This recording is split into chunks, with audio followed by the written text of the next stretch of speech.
Pitong card para kay House Speaker Martin Romualdez. Ito yung hinaharap, nangyayari, mangyayari at kasalukuyang hinaharap o pangyayari. No? 1, 2, 3, 4, 5, 6, and 7. Yan. Ito yung 7 card na sinasabi natin na maaaring nagaganap na nangyayari sa kanya ngayon, sa kasalukuyan, hinaharap, at paparating. Okay? Are you ready? Okay. Thank you very much for watching. Kaya supportahan nyo yung channel ko. Maraming salamat sa inyo at i-share nyo yung aking video. Eto na. Dahil sa inyo, ako tuloy ng gawa ng video. Okay, thank you very much din. Ayan. Sinasabi dito ay nangyayari sa kanya yung para bang isang dagat. Kinukunan niya ng tubig at tinatapon or sinasayang o nasasayang gaya ng isang financial, pera o salapi na habang may bukal, may nakukuha siyang pera ay marami rin nasasayang na pera. Ayan na sinasabi. So walang kapaguran sa pagsalok ng kanyang biyaya o buhay. Tubig, buhay din yan. Financial, yan, no? Kabuhayan. Or, yan, kaban ng pera, no? Yan, kabuhayan, tubig, o kaban ng pera. No? Nakikita nyo to, yan ay may butas at this is the bad sign na meron siyang butas. O, ibig sabihin, hindi magandang pamamaraan ng pagkontrol ng pangkabuhayan or kaban ng pera ng bayan. Yan. Kaya siguro nagiging talagang mga issue yan. Saka magiging issue talaga yan sinara. Malaki yung problema. Kasi salok siya ng salok, tapon naman siya ng tapon. Yun ang sinasabi dito. Ano? O tinatawag natin na pagsasayang. No? Pagsasayang. Ayan. Salok ng salok, pero tapon ng tapon. Nasasayang. Hindi niya alam na nasasayang lang yung mga pera. Pero mahuhubaran at mahuhubaran siya. Ang sinasabi dyan, para siyang walang dahil. Para mawawala lahat yun sa kanya. Yung para siyang mahuhubaran after all niya. Hindi niya kasi namamalayan yung ginagawa niya. Nasalok siya ng salok, tapon ng tapon, pero wala siyang damit. Ayan. Bold or tinatawag natin na wala kahit ano. Wala siyang suot. Ibig sabihin niya, anything and everything and saka yung mga bagay-bagay mawawala sa kanya. Maaring wala na siya. Walang matitira sa kanya dahil sa pagsasayang niya. No? Yan. And next card. Yan. Eto, nakakatakot. No? Yan. Meron palang mga nagko-control sa kanya. No? Lalo na kinokontrol niya para siyang eto siya. Ayan. The devil. No? Parang kinokontrol niya yung mag-asawa. Ayan. I think hindi ko alam or kayo na yun nakakalam kung sino mag-asawa to, no? Ito si Martin Romualdez na para bang may kapangyarihang kontrolin itong dalawang mag-asawa, pero that is the negative control. Ibig sabihin nito, hindi galing sa mabuti yung pagkokontrol o masama. Kayo na, tumingin nito. O, anong pinakikita? Ayan. So, pinaglalaroan niya yung dalawang mag-asawa o kinokontrol din sa pamamagitan ng mga hindi magagandang gawa. Yan, ha? Kayo na mag-isip kung sino yung dalawang mag-asawa na to. At ito si House Speaker Martin Romualdez. So ayan, ibig sabihin kontrolado sila ng demonyo o kaya tinatawag na spirit. Kontrolado, may nagko-control sa kanilang demonyo. O ibig sabihin bad spirit or tinatawag natin na bad sign. No? That is the devil sign. Yan. Yan o, tingnan nyo ha. Yan ha. Alam ko na may papasok sa inyo yan na dalawang mag-asawang kontrolado rin nitong demon. Ano, yan. Yan. So, tatlo silang mas parang nagkakaroon ng di magandang pag-control or bad control. Base ito sa lumalabas sa tarot card. Ito yung nangyayari. Ano? May nangyayaring kinokontrol yung mag-asawa ng demonyo. At yung demonyo, sino ang ginagamit ng demonyo? Kundi si house speaker Romualdez. Yan, parang ganun yung nangyayari, no? So, wag niyo po ako anihin ha, at ito po ay nandito lang sa tarot card, ano? Base ito sa hinaharap, ano? Control or yung nangyayari sa kanya, no? Kasi itong card na to para sa kanya. And next card, Nakaw! Ayan na. Pati ako na kikilabutan na sabi ko na napakaraming lalaman. Mapo-fall down, no? Eto na, lumalabas na naman yung palasyo sa sabog. Yung magbabagsakan yung maraming mga babagsak o maaalis sa palasyo. Ayan. Kasi tatamaan na yung palasyo. At saka maaaring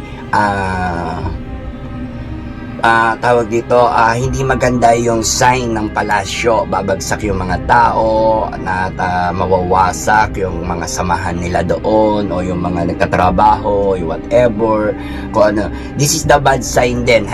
Bakit ganun? Puro bad sign. No? Ayan. Ito. Mayroon pa rin hawak na pag-asa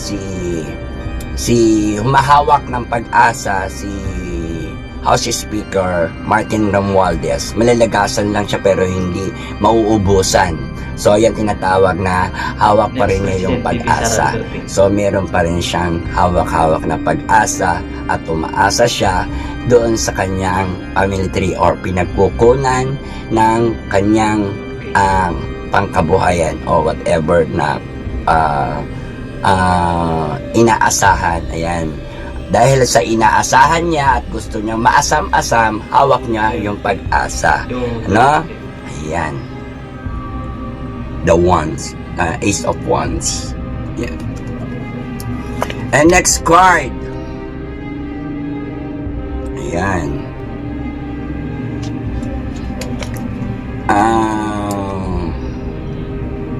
Merong dadating na unexpected na hindi ko alam kung anong klaseng invitation to ha. Invitation, unexpected document, or tinatawag natin na pwedeng paanyaya. Yan. No? May darating sa oras ng siya'y malulungkot or siya'y biglang may darating na paanyaya. I don't know kung ito, pero ito ay involve lahat doon sa kanilang status or character doon sa pagiging house speaker niya or tinatawag na katungkulan doon sa no? Parang may darating sa kanyang invitation or tinatawag na malaking invitation issue or I don't know kung baka supwena or whatever na darating. Ayan. No? At makakaramdam siya ng kalungkutan, makakaramdam na mag-isa siya, makakaramdam siya ng mga bagay-bagay na ine-expect niyang pwedeng mangyari sa kanya. Ayan po. Isang document, invitation, or tawag natin na warrant, supwena, whatever, ganon. Ayan. Yan, padadalhan po siya. Ayan. Actually, meron na rin siyang mga supwenang natanggap. Hindi ko alam kung anong klase ito o anong cases, pero hindi ako naninira ha. Hindi ako nag-ano. Kasi dito 1, 2, 3. So, para pang-apat to sa mabigat na cases na harapin niya.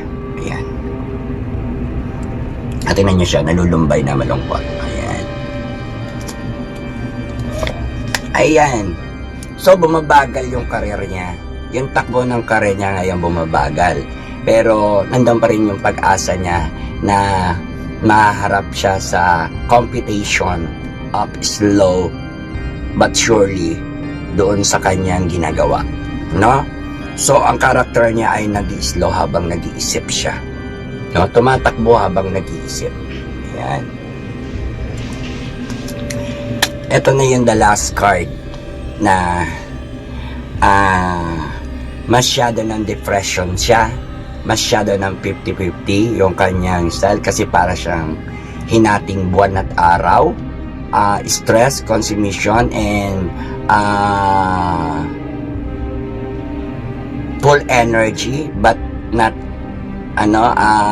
timing energy, sira yung energy ng kanyang mga nangyayari. Tapos ang dami, ito yung the moon, ang daming klase ng mga umaalulong sa kanya. Ayan, iba't ibang klase ng hayop o sounds ng tao or sounds ng mga nagkakagulo. Ayan, kung makipapansin nyo, ito siya. Ayan, half moon, half, yan. So, very stressed. Tingnan mo, hindi na lang niya pinapansin yung mga nagagalit sa kanya, iba't ibang klase, iba't ibang lahi, at iba't ibang mga uri, at iba't ibang mga alulong. So, marami maingay. So, maririnig niyo yung mga ingayan ng kabilang side. Kaya dito, merong mga mahadlang sa kanya o hahadlang dahil sa tindi ng kanyang mga kaguluhang hinaharap or haharapin dahil dito maraming mga nagagalit. Ayan na, iba't ibang uri ng mga nagagalit o ugali ng tao na dito ay nakalagay ay pero hayop, no? Ibig sabihin naman yan yung mga umaalulong, iba-ibang sound effect, iba-ibang on-air na sound effect from any person or any elements or any iba't ibang klase, iba't ibang uri at iba't ibang na galing sa galit, no? So ayan, galit. So ayan, kung makikita nyo, wala akong nakikita rito na for goods, no? Para yan.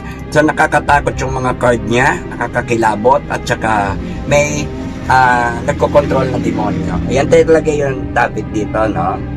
Na parang yung mas higher energy. Pati yung Malacanang nandito, magda-down, babagsak. Ayan. So, ayan, nakakatakot pag lost tayo ng pera.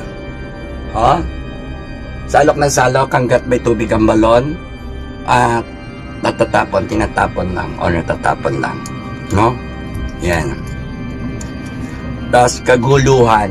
Ayan, kaguluhan yan, maraming mga malulong, maraming mga hindi ko maintindihan yung mga malalalim na mga pinaglalaban ng mga taong bayan para sa kanya. I don't know kung whatever kasi that is the politics style or that is the politics system and that is the medyo madugong labanan.